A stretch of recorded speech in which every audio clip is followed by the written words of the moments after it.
welcome to the Coatings Pro podcast series. My name is Stephanie Chiswick, and I'm editor-in-chief of Coatings Pro magazine. Joining us today is Lisa Ryan, certified speaking professional and chief appreciation strategist at Grategy.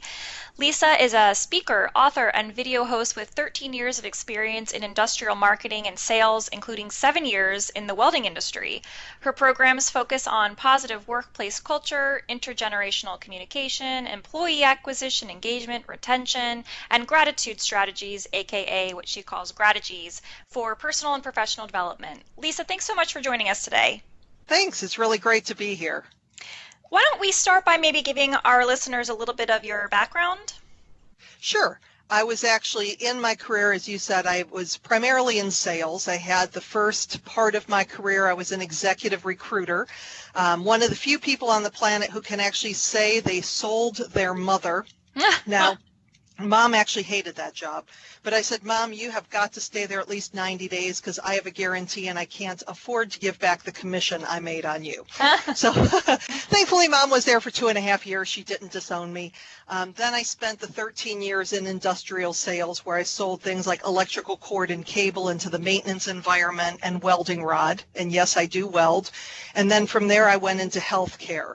So how does that relate to today? Well, as an executive recruiter, I found what it took basically to remove a person from one company and place them into another company. Being in industrial sales for 13 years really made it my mission to change the conversation, to encourage people to look at their careers in manufacturing and in the trades and really kind of just change that conversation around it. And then from my years in healthcare is where the research came in. So even though these topics sound like they may be, I hate the term soft skills because they're essential skills. But when it comes to, everything that I talk about and share with my audiences is based on research, it's based on real world, and it's simple, actionable steps that business leaders can take to create the type of culture where people want to stay. Yeah, I think that's great. I mean, so we're talking to coatings contractors, so people who might, be a one-person company up to maybe, 30 to 50 employees. That's kind of who we're speaking to when we talk in Coatings Pro for our audience. And I think that those types of tips that we're going to get into a little bit more here are going to be really helpful for them to be able to understand, like you said, how to put those into action. So, I heard you speak at the International Roofing Expo a few years ago, and I think that talk specifically was about how the intergenerational workforce comes into play. So do you still see a lot of challenges or I guess maybe opportunities when it comes to that? Well, there's opportunities, and the interesting thing is that with the pandemic that we're going through right now, it's really forced a lot of the technology that millennials and now Gen Z have been used to their entire life, and we have been forced to get into it. So the conversation is still there. It's different now, though. And when I do have clients that want to talk about the generations, a lot of it is really focused more on Gen Z than millennials because, for goodness sake, millennials are 40 this year. 40 people. I know. Let's just stop that. When we can learn to communicate with people based on, the technology that they're exposed to, that again, I think that COVID brought that a lot to the forefront. And now we're listening to people and we're looking for more ways to communicate in a lot more different ways and being more open to technology than really we ever have before. Because I think that was one of the main differentiating factors between the generations is the fact that, boomers and traditionalists and older Gen Xers didn't have as much exposure to technology as the newer generations have. Are you seeing anything specific, like key apps or those types of technologies that people are using in the field or to connect with people who are maybe not behind their desk all the time? One of the ones I spoke at one of the programs that I did, and it was for the Surface manufacturers, so people that do like countertops and that type of thing. And one of the owners had been very active in implementing WhatsApp. And that's a free app that you can use. But what they did is his guys would be in the field installing things, and they'd be taking little videos, and they'd be sharing what they were doing and how they were doing. But they were also able to video if they were running into issues with somebody, with something, with the installation, and other people could see that video and give immediate feedback. Yeah. They also used it, which I thought was fun, in that they didn't take themselves so darn seriously. So they had fun kind of at the owner's expense from time to time, and just building those connections, but using video and using apps like that. The other one is like just having Zoom meetings. My husband works for a manufacturing company. He's in the accounting department, and they said, oh, there's no way you could ever work from home. You have to be here. It's accounting. It's secure, blah, blah, blah, blah, blah. Well, for the first 3 weeks, Scott worked at home. So companies and he was able to attend Zoom meetings and still get just as much productivity done. So we're seeing a lot more remote employees that maybe leadership did not believe could ever be remote, but still keeping in contact, seeing the face, having the conversation, instead of, just picking up the phone or sending yet another email. Right. Death by emails. Oh, you are not kidding. Oh my gosh, that's so true. One of the things I think that in addition to the communication part of something like WhatsApp, could potentially be, that team building aspect that I've seen you talk about too, where it's important to sort of connect with your coworkers on a personal level, building that or maybe creating that best friend at work sort of situation. Yeah. Absolutely, because you have things like Zoom where you encourage everybody to get on the camera. Now, the interesting thing about Zoom back in the day is that I would not get on a Zoom call unless I was having good hair and good makeup and everything was perfect. And now, frankly, I don't care. I've been on Zoom calls, hair in a ponytail, workout clothes still on. So I think it's given us the opportunity to be much more authentic and realistic. But when you're doing a Zoom happy hour where it's not about work, where you're just getting together and water to whiskey, everything in between, just having conversations and maintaining those same water cooler conversations that we're not able to have. The important thing when we're doing communication is from a remote standpoint, is it's not just about business. You need to put the personal in there as well. How are you doing? How are you doing with your family? How are you doing, being your kid's teacher? And how are you doing being your daycare provider? And all of these other things that are all entangled now in our work life more than it ever has been before. Yeah, and I think to your point, you're alluding to, it's not only good to connect on that personal level just to be a good human, but also there is sort of, it ties into the bottom line of the business as well. Can you speak to that a little bit? Yeah, I keep telling every time I'm doing a program, I'm reminding the participants that what they are doing right now is setting the precedent for whether or not their employees decide to stay with them. Mm-hmm. If it's only about business, if you never touch base with your employees, or if it's just like, hey, did you get that project done? Hey, what's going on with this? And you're not taking the time to connect, because that's the thing that we're missing right now, is that basic human connection. Even hugs and handshakes, not that we're hugging a whole lot in the workplace, but even the simple thing of extending your hand for a handshake with somebody, we're scared to death to do that. So we just have to keep in mind that if you're reaching out to your employees and you're setting the the minimums of what you can do to sustain your business and be productive.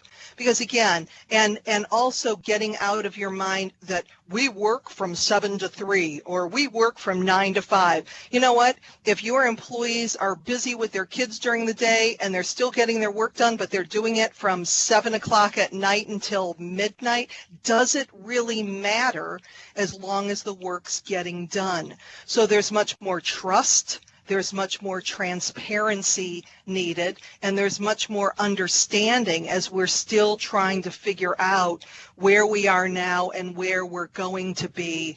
You know, I don't even want to say post-COVID because I don't personally think that it's ever going away. We have to figure out how we're going to live with it. Right. And yeah, making those connections in any way that we can. The trust aspect is probably a huge portion of that. I think this also comes kind of back to the business aspect of it. The difference you talk about between engagement versus satisfaction, and kind of how that affects retention and the business in general. Maybe could you give a little bit of a brief overview of what that difference is between engagement and satisfaction? Sure, because sometimes the terms are used interchangeably and they're really not. Hmm. Satisfaction means that my job's okay, my boss is okay, what I do is I'm making enough money. But when I leave work. I don't even think about it. I have no emotional connection to the business. An employee who is engaged, however, loves what they do, respects their manager, loves the company, loves the company's mission. Sometimes when they go home, they're still talking about it to their friends and to their spouse, and they're sharing the good things about the company. An engaged employee will actually take less money than a person who's just satisfied because they see how good they have it there. It feels good to work there. Now, this is not an excuse not to pay your employees a marketable wage. Right. And because of course, when it comes down to it, we need to live, we need to make money, all of that. But when it comes to saying things like thanking your employees, recognizing them, catching them in the act of doing things well, things that take very little time, things that take almost no effort and no money at all, to just connect and not only say, hey, thanks, but to be specific. Thank you so much for staying 45 minutes after to get that order out. I know you had plans, but I'm glad, I really am so glad that you pitched in and helped us out. Because if you recognize that employee, and you might be saying, well, why should I thank them? I mean, they're getting time and a half for overtime, for goodness sake. That's enough. No, it's not. Because next time you ask that employee, hey, can you stay over and help us get that order? That employee might be thinking, you didn't even thank me last time. You know what? I am out of here. I got a date. See ya. So it's just these little things, and comparing your employees to their efforts. You're not going to compare your average employee to your superstar. But if your average employee, or maybe even one of your less than average employees, does something, to be able to say, wow, thank you so much. You really rocked that. You really rocked on that project. I appreciate you. You may be given that less than average or that average employee the incentive to say, wow, my boss is actually catching me doing things well. I want more of that recognition. And now you're giving them the incentive to do more, to get more of that. Right, to help turn an average or below average employee into someone who could become a rock star. Yeah, a little bit of kind of, I guess, equity to put into them. Yeah, I think that could be really helpful for our readers or subscribers. Are there any other ways that you can think of that, you mentioned a few there already, saying, thank you to show value to employees, but I'm also thinking too, each employee probably wants to receive that recognition in maybe different ways. Are there any tips on how to kind of figure out what means most to the specific employee? Sure. There's a sheet, and I actually have a template for one, or you can make up your own, and it's basically called the All About Me sheet. Hmm. It's something you can do online with SurveyMonkey or one of those services, or, hand your employees a piece of paper that says, what is your favorite candy bar? What's your favorite gift card? If you were to get a $5 or $10 or $25 gift card, what do you want? Because too many times we go and we get that one coffee gift card and we hand them out to everybody. You don't know if that employee doesn't drink coffee, doesn't like coffee, but maybe if they had a gas card, that would be what's connecting. Finding out, do you like public recognition or private recognition? Right. What are your hobbies? What's your favorite restaurant? Because think about it. If your employee just knocks it out on a project that you had, or, getting an order in or whatever it was, and you know that that employee's favorite restaurant is, I don't know, Lone Star Steakhouse, and you give him a gift card so that he can take, he or she can take their spouse out, have a nice dinner on the company. It's like, wow, they're paying attention. I can take you out. I recognize you, and I know how much this would mean to spend a little bit of a special time at your favorite restaurant with your significant other. It's just these little things of paying attention instead of assuming that everybody's the same. So we look at it from just figuring out, how to recognize employees and what to recognize them with, and catching them in the moment. Don't be waiting 3 weeks after, hey, remember when you stayed after 33 weeks ago? No. In the moment, when it happens, get it while it's hot. Yeah, I love that idea of the questionnaire, and to find kind of the specificity of it is probably what makes the employee feel so special. And how hard is that to just ask someone to fill that out when they're sort of, if they're a new employee or even someone who you've had for a while? I could see myself doing that at my job. Yeah.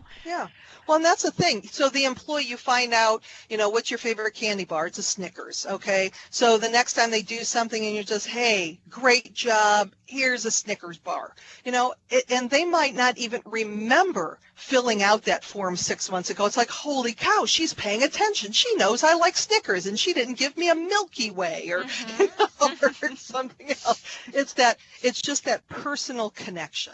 I love that. That's such a good tip. Awesome. Yeah, you do have a lot of great stuff on your website too, books and resources, blog posts. I think a lot of good kind of nuggets that people can use to sort of think of and have as a jumping off point. So, if people can, or if they want to reach out to you after listening to this, can you share how they should do that? Sure. Here, my website is LisaRyanSpeaks.com. And like you said, there's my video, my blog, there's all kinds of resources on there. Another really great resource is my LinkedIn profile. So connect with me on LinkedIn. I believe it's Ask Lisa Ryan, because Lisa Ryan is kind of a common name, to say the least. But, and make sure you put a note, hey, I heard you on the program, and I'd love to connect. But every day I post a tips video, just 60 to 90 seconds of some kind of workplace culture tip. There's articles on there. I post a lot there. So between my website and LinkedIn, there's a lot of resources that you can get absolutely free. Awesome. Anything else that you want to share with our listeners before we sign off today? Employee engagement is really one connection at a time, one conversation at a time. And when you just look at the specificity of each person who works for you, and you make that human connection with them, that is a great way to keep your top talent from becoming someone else's. That's awesome. Yeah. Awesome. Thanks so much for talking with us today and for sharing some of your information with our subscribers. And I look forward to talking with you again in the future. Thank you. Thanks again to Lisa Ryan for joining us today on our podcast series of just trying to give information to coatings contractors that they can use in the field and potentially from, your work from home life right now too. She did mention the COVID-19 pandemic. We are obviously still sort of living through that and figuring out what the quote unquote new normal looks like. So this was recorded on July 9th, if anyone is wondering what she was referring to, listening back into the future. She is a certified speaking professional and chief appreciation strategist at Grategy. She does have a lot of really great resources on her website. She also mentioned, of course, her LinkedIn profile that you can go check out as well. Look at those videos and those tools and see what might be able to be helpful for you in the field. She certainly, like I said, has a lot of good information that you can check out. Again, my name is Stephanie Chiswick. I'm editor-in-chief of Coatings Pro Magazine. Be sure to check out our website at coatingspromag.com for all things coatings related, more podcasts, webcasts, articles, of course. Print and digital information can be found there as well. And her website again is lisaryanspeaks.com. I hope everyone is happy and healthy, and as always, happy coding.